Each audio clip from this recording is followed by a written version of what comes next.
बिस्मिल्लाहिर्रहमानिर्रहीम। अस्सलाम वालेकुम स्टूडेंट, कैसे हैं आप सब। उम्मीद करता हूँ कि आप सब खैरियत से होंगे। जी तो स्टूडेंट, आज हम 9th क्लास की मैथ की एक्सरसाइज नंबर 3.2 का क्वेश्चन नंबर 3 सोल्व करने जा रहे हैं। इससे पिछली वीडियो में हमने जो है क्वेश्चन नंबर 1 और 2 को सोल्व किया था। जिन स्टूडेंट ने अभी तक उस वीडियो को नहीं देखा तो वो क्वेश्चन नंबर 1 और 2 को पहले समझ लें, ताकि क्वेश्चन नंबर 3 की जो है उनको आसानी से समझ आ सके। तो चलते हैं क्वेश्चन की तरफ। Find the number whose common logarithm are, यानी कि वो नंबर मालूम करे जिनका कॉमन लॉगरिथम जो है वो ये है। ठीक है, ये जो दो क्वेश्चन दिए गए हैं ये कॉमन लॉगरिथम का आंसर है, यानी कि ये किसी ना किसी नंबर का कॉमन लॉगरिथम लिया गया। जिस तरह पहले क्वेश्चन में हम लेते थे, वो नंबर हमने मालूम करना है जिसका ये कॉमन लॉगरिथम लिया गया। तो मैं आपको क्वेश्चन दिखाता हूँ पिछला एक। ये जो है हमने लास्ट क्वेश्चन सोल्व किया था, उसमें देखें ये एक नंबर दिया गया था हमें। ठीक है, तो इसका हमने कॉमन लॉगरिथम लेना था, तो आंसर जो आया था वो ये आया था। ठीक है, अब ये उन्होंने आंसर बता दिया और ये नंबर जो है ये हमने खुद फाइंड करना है। ठीक है, तो वो उन्होंने बता दिया कि ये जो किसी नंबर का लॉगरिथम है, यानी कि लॉगरिथम का आंसर है या लॉग है, तो वो हमने ये नंबर खुद से फाइंड करना है। तो पार्ट नंबर 1 को पहले सोल्व करते हैं, तो उसके साथ फिर आपको क्वेश्चन की समझ भी आ जाएगी और साथ साथ जब सोल्व करेंगे तो उसके लिए पहले हम यहाँ पे लिखेंगे सोल्यूशन। और सोल्यूशन लिखने के बाद जो है अब देखें यहाँ पे ये किसी नंबर का लॉग है और उसके बाद ये आंसर है उसका। तो यहाँ पे हम इज़ इक्वल टू, यानी कि ये पहले मैं आपको बताता हूँ, यानी कि इसको इस तरह से 3.561 ये जो है ये किसी लॉगरिथम का, यानी कि किसी नंबर के लॉग का आंसर है। तो यहाँ पे अगर मैं लिखूँ इस तरह से लॉग, यानी कि ये किसी नंबर का लॉग है और उसके बाद जो है ये उसका आंसर है। तो यहाँ पे जो नंबर होता है वो हमने मालूम करना है। ठीक है, तो उस नंबर को हम फर्जी नाम दे लेंगे, यानी कि जो चीज़ मालूम नहीं और मालूम करनी होती है तो उसको वेरिएबल से रिप्रेजेंट करते हैं। वेरिएबल से मुराद किसी भी इंग्लिश एक्स वाई जी वगैरह से। ठीक हो गया, तो यहाँ पे मैं इसको नाम ले देता हूँ एक्स का, यानी कि आपने भी एक्स का नाम इसी तरह सारे क्वेश्चन में जो एक्स का नाम दिया गया इसको। उसके बाद अब इसको सोल्व करना है, यानी कि ये नंबर जो है ये हमने फाइंड करना है। एक्स की जगह पे क्या आएगा, तो ये एक्स का लॉग है, तो सबसे पहले इधर से लॉग को ख़त्म करेंगे। तो उससे पहले यानी कि जब हम लॉगरिथम लेते हैं किसी नंबर का, तो लॉग लेने के बाद जो है दो उसके पार्ट होते हैं, एक होता है करैक्टरिस्टिक और दूसरा होता है मेंटीसा। तो इनको पहले अलग अलग करके लिख लेते हैं। तो यहाँ पे देखें जब हम मालूम करते थे तो ये जो इंटीग्रल पार्ट होता था, यानी कि पॉइंट से पहले वाला पार्ट, जब हम आंसर लिखते थे तो पहले जो करैक्टरिस्टिक जो मालूम करते थे उसको हम आंसर के पॉइंट से पहले लिख लेते। तो इसका जो करैक्टरिस्टिक जो है वो 3 है, और उसके बाद मेंटीसा जो होता था वो पॉइंट और पॉइंट के बाद वाला जो नंबर है वो मेंटीसा होता था। तो इसका जो मेंटीसा है वो 0.5621 है। तो पॉइंट से पहले जब कुछ भी ना हो तो हम ज़ीरो लिख सकते हैं, ताकि रिप्रेजेंट कर सकें या वाज़े हो कि पॉइंट मौजूद है और कहाँ पे मौजूद है। ना भी लिखें तो कोई इशू नहीं है। अब उसके बाद इसको इस नंबर को हमने फाइंड करना है एक्स को, तो उसके लिए इधर से पहले लॉग को ख़त्म करेंगे। जब लॉग को ख़त्म करेंगे तो इधर ये नंबर जो है वो एक्स के इक्वल आ जाएगा। तो जब भी आपने लॉग को ख़त्म करना है तो उसके लिए आप यहाँ पे जो है देखें किसी भी नंबर को एक साइड से, जिस तरह से हम स्क्वायर को या स्क्वायर रूट को ख़त्म करने के लिए दोनों तरफ इक्वेशन में, यानी कि इक्वल वाले जो होता है क्वेश्चन, उस इक्वेशन उसको बोलते हैं, जिसमें इक्वल का साइन यानी कि दो पार्ट होते हैं और दरमियान में इक्वल होता है। तो एक साइड से एक चीज़ को ख़त्म करने के लिए जो एक हम एक तरफ करते हैं प्रोसेस या ऑपरेशन, तो उसको दूसरी तरफ भी जो है वो अप्लाई करना होता है, दोनों तरफ इक्वल, क्योंकि इक्वेशन है। तो जब हम किसी भी देखें, अगर हम जो है स्क्वायर रूट को ख़त्म करते हैं तो दोनों तरफ स्क्वायर लेते थे। ठीक है, या स्क्वायर रूट को दूसरी तरफ जाके वो स्क्वायर अपने ऑपोजिट या इन्वर्स में कन्वर्ट हो जाता है। अगर प्लस वाला है, किसी प्लस की टर्म को ख़त्म करना है, कोई नंबर प्लस हो रहा है तो उसको दोनों तरफ माइनस कर देते हैं, तो वो इधर से प्लस माइनस कैंसिल हो जाता है। या फिर इस तरह से भी करते हैं कि देखें, अगर मैं यहाँ पे लिख दूँ x+5 इज़ इक्वल टू 10। ठीक हो गया, तो अब हमने क्या करना है, एक्स की वैल्यू फाइंड करने के एग्जांपल के जरिए पहले आपको समझा देता हूँ। तो एक्स की वैल्यू फाइंड करनी है तो उसके लिए इधर एक्स होगा, तो बाकी जो है इस साइड पे जो वैल्यू होगी वो एक्स की वैल्यू होगी। तो अब क्या करेंगे, या तो हम इधर से 5 को ख़त्म करना है, तो x+5 पहले से मौजूद है तो इधर से भी -5 कर देंगे, और इक्वल की दूसरी तरफ 10 है तो उसमें से भी -5 कर देंगे, तो x की वैल्यू कैलकुलेट हो जाएगी। यानी कि +5 और -5 जो आपस में कैंसिल हो जाएंगे, तो इधर बच जाएगा x और इज़ इक्वल टू 10 - 5 करेंगे तो 5 आ जाएगा। ठीक है, या फिर कॉमन जो हम इस तरह से भी करते हैं, आम जो टीचर समझाते हैं बच्चों को कि इक्वल की दूसरी साइड पे नंबर को उठा के ले जाते हैं, यानी कि ये 5 एक्स्ट्रा है, इधर से इधर लेके जाएंगे तो ये अपना इन्वर्स हो जाएगा, प्लस का इन्वर्स माइनस होता है और मल्टीप्लाई का डिवाइड वगैरह इस तरह से। तो ये जब इधर से इधर आएगा तो इधर आके ये माइनस जो है वो 5 हो जाएगा, उधर से इधर आ जाएगा। तो इस तरह से भी कर सकते हैं।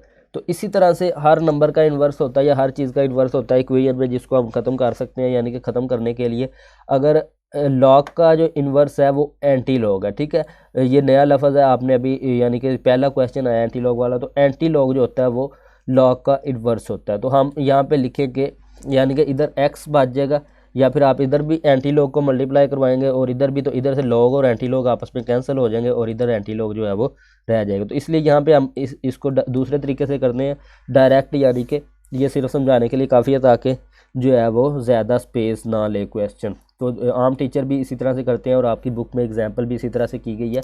एक्स इज़ इक्वल टू आ जाएगा, अब लॉग उधर से इधर आ जाएगा तो इधर बन जाएगा एंटी लॉग। तो यहाँ पे लिखेंगे एंटी लॉग, यानी कि लॉगरिथम का जो इन्वर्स है वो एंटी लॉगरिथम है। तो एंटी लॉग और ये नंबर जो है इसी तरह से लिखेंगे 3.5621।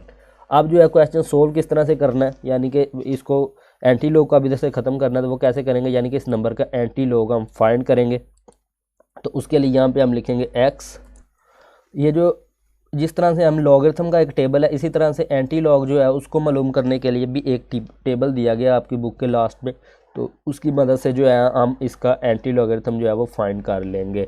तो यहाँ पे लिखेंगे x इज़ इक्वल टू, अब वो एंटी लॉग का अब यूज़ किस तरह से करना है, जिस तरह से देखें लॉगरिथम का जो है टेबल यूज़ करके हम किसी भी नंबर का मेंटिसा फाइंड करते थे, ठीक है, मेंटिसा जो है, अब इस मेंटिसे को यूज़ करके किसी भी नंबर का एंटी लॉग हम फाइंड करेंगे, ठीक है।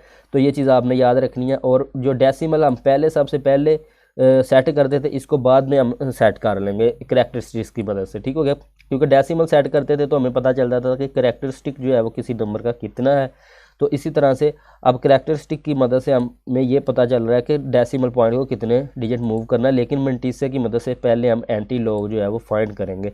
क्योंकि लॉगरिथम टेबल से मेंटिसा फाइंड किया जाता था, अब मेंटिसा जो क्योंकि हर चीज़ उल्ट हो रही है तो मेंटिसा को यूज़ करके हम एंटी लॉग जो है वो फाइंड कर लेंगे। तो मेंटिसा में देखें 5621, ये जो ये पार्ट है इसकी मदद से हमने क्वेश्चन को जो एंटी लॉग टेबल जो है उसको यूज़ करना है। तो एंटी लॉग टेबल को मैं ओपन कर, तो ये जो एंटी लॉगरिथम टेबल है आपके लॉगरिथम टेबल के बाद जो वो जो है पेजेस हैं उन पे दिया गया। और एक चीज़ और, क्योंकि मेंटिसा से पहले देखें पॉइंट होता है तो इसलिए एंटी लॉग का जो टेबल है उसमें भी पॉइंट शुरू में दिया होगा, ठीक है, स्टार्ट में पॉइंट नंबर के दिया होगा। तो पॉइंट के बाद यानी कि पॉइंट, तो यहाँ पे हमने सबसे पहले उसी तरह से ये जो कतारें हैं या रोज़ हैं इनका नंबर देखना है और उसके बाद ये कॉलम है उसका नंबर देखना, उस नंबर में देखना है। तो देखें तो हमने जो ये फर्स्ट 2 नंबर है इस नंबर की जो है वो कतार देखनी है वहाँ पे, तो 56 है और उसके बाद 2 नंबर कॉलम देखना है। तो जाएँ एंटी लॉग टेबल में देखते हैं, तो यहाँ पे 2 नंबर का कॉलम ये है और ये जो है कतारों के नंबर लिखे हुए हैं। तो ये कतारों के नंबर में हम पहले 56 देखेंगे, 56 वाली जो रो है उसको देखेंगे। तो यहाँ पे नहीं है, नेक्स्ट पेज पे चलते हैं। तो ये देखें ये 55 और ये 56 नंबर रो है, तो इसको आप मार्क कर लें पहले इस तरह से। और उसके बाद कॉलम नंबर जो है वो 2 था हमारा, तो ये 2 नंबर कॉलम है। तो ये वाला जो है ये फिगर उसके बाद हमने नोट करनी है। तो ये है 36 और 48, ठीक हो गया। तो इसमें हमने ऐड करना है ये वाला मेन डिफरेंस वाले कॉलम में से इसका कॉलम देखना है इसी रो में, तो वो ये जो है कॉलम नंबर 1 देखेंगे, ठीक हो गया। 56 नंबर रो और 2 नंबर कॉलम में देखना है और मेन डिफरेंस वाला जो कॉलम है वो हमने कॉलम नंबर 1 में इसी रो में देखना है। तो ये कॉलम नंबर 1 है मेन डिफरेंस वाला, तो ये रहा हमारा वो नंबर जो है ये 1 है, ठीक हो गया। तो फिर 3648 है, तो इसको पहले नोट करेंगे, यहाँ पे मैं लिख लेता हूँ इसको। और उसके बाद जो है हमने मीन डिफरेंस वाला नंबर जो है वो ऐड कर देना, तो वो 1 था। तो ये आपका आ जाएगा is equal to x is equal to आ जाएगा 3649। तो ये एंटी लॉग जो है हमने फाइंड कर लिया। और उसके बाद मंटीसा की मदद से। और उसके बाद करैक्टरिस्टिक की मदद से जो है वो हम इसका पॉइंट सेट करेंगे। तो अब पॉइंट सेट करने के लिए देखें, जब हम पॉइंट को मूव करते थे तो वो हम इधर फर्स्ट नॉन ज़ीरो नंबर तक जो है वो लेके आते थे। अब वापस लेके जाना जितने डिजिट हमने मूव किया, तो ये प्लस में है तो इसका मतलब हमने 3 डिजिट मूव किया और पॉजिटिव है तो इधर से इधर को लेके गए थे। अब वापस इधर को पॉइंट को लेके आएंगे तो पॉइंट इधर आ जाएगा। तो ये पॉइंट लास्ट में आ गया, इसलिए किसी भी नंबर के लास्ट में अगर पॉइंट हो तो वो हम लिखते नहीं है, क्योंकि पॉइंट के बाद कुछ भी नहीं है। तो ये जो है इस क्वेश्चन का आपका आंसर हो जाएगा। पहला पार्ट था तो ये, इसलिए इसको ज़्यादा डिटेल से डिस्कस किया। अब दूसरे पार्ट जो है आप इजीली सोल्व कर लेंगे। तो अब इस क्वेश्चन के पार्ट नंबर 2 को हम सोल्व करते हैं। तो ये पार्ट नंबर 2 लिखेंगे और उसके बाद लिखेंगे सोल्यूशन। और सोल्यूशन लिखने के बाद सबसे पहले जो है हमें इसको x के इक्वल जो है वो फ़र्ज कर लेंगे। तो यहाँ पे लिख लेंगे हम, यानी कि ये किसी नंबर का लॉग है तो यहाँ पे लिखेंगे लॉग है। तो किसका लॉग है? ये x का लॉग है। तो लिखेंगे log x is equal to 1.7427। ठीक हो गया। तो उसके बाद नेक्स्ट इज़ इक्वल टू, तो इसमें दो चीज़ें पहले यहाँ पे यानी कि करैक्टरिस्टिक और जो मंटीसा है वो लिखेंगे अलग अलग। तो करैक्टरिस्टिक जो है इसका वो -1 है, यानी कि ये ऊपर बार जो है वो है, तो इसको इसी तरह से लिख देंगे हम इधर। और मंटीसा जो है यानी कि ये डेसिमल पार्ट जो होता है तो उसको मंटीसा लिखते हैं। तो ये पॉइंट में आता है, यानी कि मंटीसा जो होता है वो पॉइंट में होता है हमेशा 7427। और पॉइंट से पहले कुछ नहीं है तो इसलिए हम यहाँ पे 0 भी लगा सकते हैं, अगर ना भी लगाएं तो भी कोई इशू नहीं है। तो उसके बाद यानी कि अब हम इसको सोल्व करना स्टार्ट करेंगे। तो ये जो है लॉग है, इसको ख़त्म करने के लिए यहाँ पे हम लिखेंगे x रह जाएगा इधर, x इज़ इक्वल टू, तो उसके बाद इधर जो है वो एंटी लॉग हो जाएगा। लॉग उधर से ख़त्म हो गया तो एंटी लॉग इधर लिखेंगे x इज़ इक्वल टू, ये लॉग x जो है ये लॉग x का नंबर है और x का नंबर जो होगा वो इसके साथ एंटी लॉग लगा देंगे। और उसके बाद जो है हम मंटीसा की मदद से एंटी लॉग टेबल में जो है वो x का यानी कि नंबर देखेंगे। तो यहाँ पे लिख लेते हैं x इज़ इक्वल टू, तो ये मंटीसा है इसका, यानी कि 0.47 नंबर रो को आपने देखना है। तो पहले रो नंबर को देख के मार्क करते हैं 0.47 नंबर रो, तो ये आ गए एंटी लॉग टेबल में। और उसके बाद ये इधर रो नंबर है तो ये है 0.47, सॉरी 47 में पढ़ रहा हूँ तो 74 नंबर रो पढ़ना था। तो 74 नंबर रो जो है वो ये है, तो इसको हम इस तरह से मार्क कर लेंगे ताकि इसमें जो है हमने कॉलम देखने। तो कॉलम नंबर कौन सा है? तो अगला जो डिजिट है वो कॉलम नंबर का होता है। तो कॉलम नंबर जो 2 है और मीन डिफरेंस वाला कॉलम नंबर जो है 7 है। तो यहाँ पे पहले कॉलम नंबर देखते हैं 2, उसमें कौन सा फिगर है? तो ये देखें ये 0 नंबर कॉलम, ये 1 नंबर और ये 2 नंबर। तो इसी कॉलम नंबर 2 में हमने देखना है इसी रो में। तो ये रहा कॉलम नंबर 2 में। तो यहाँ पे जो नंबर लिखा हुआ है वो लिखा हुआ है 5521। ठीक होगा, यानी कि 5521। तो इसको पहले नोट कर लेते हैं उधर। तो यहाँ पे लिख लेते हैं 5521 और इसमें अब ऐड करना मेन डिफरेंस वाले कॉलम में जो नंबर होगा। तो मेन डिफरेंस का कॉलम नंबर जो है वो 7 है। तो इसी रो में जो है हम 7 नंबर कॉलम देखेंगे।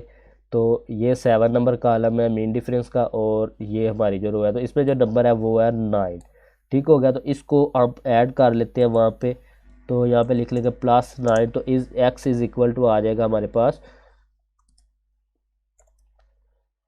इसको ऐड करेंगे तो ये बन जाएगा 55 और इसमें ऐड करेंगे तो 30, तो यानी कि 30 हो जाएगा 21 को ऐड करेंगे तो अब नेक्स्ट स्टेप यानी कि लास्ट स्टेप क्या होता है? अपने डेसिमल पॉइंट को स्टेप वो जो है सॉरी सेट करना है करैक्टरिस्टिक। तो करैक्टरिस्टिक जो है वो इस बार -1 है। तो इधर हम लेके आए थे पहले डेसिमल को, इधर लेके आए थे तो वापस लेके यानी कि असल जो डेसिमल की जगह है वो यहाँ पे है। तो -1, तो जब माइनस में करैक्टरिस्टिक जो है वो, तो फिर हम इधर को मूव करेंगे डेसिमल पॉइंट को। तो 1 डिजिट मूव करेंगे तो डेसिमल पॉइंट जो है वो इधर आ जाएगा। ठीक हो गया। पॉइंट से पहले कुछ भी नहीं है तो इसलिए इसमें भी हम यहाँ पे 0 जो है वो लिख देंगे। तो ये जो है इस क्वेश्चन का आंसर हो जाएगा। ठीक हो गया जी। तो ये क्वेश्चन के 2 पार्ट थे, पार्ट नंबर 1 और पार्ट नंबर 2। तो दोनों को हमने डिटेल से सोल्व किया। जिन स्टूडेंट ने चैनल को सब्सक्राइब नहीं किया वो सब्सक्राइब कर दीजिए।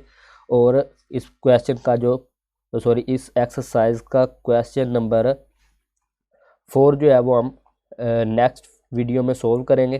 4 और 5 जो रह गए क्वेश्चन। तो तब तक के लिए अपना ख्याल रखिए। मिलते हैं नेक्स्ट वीडियो में। अल्लाह हाफिज़।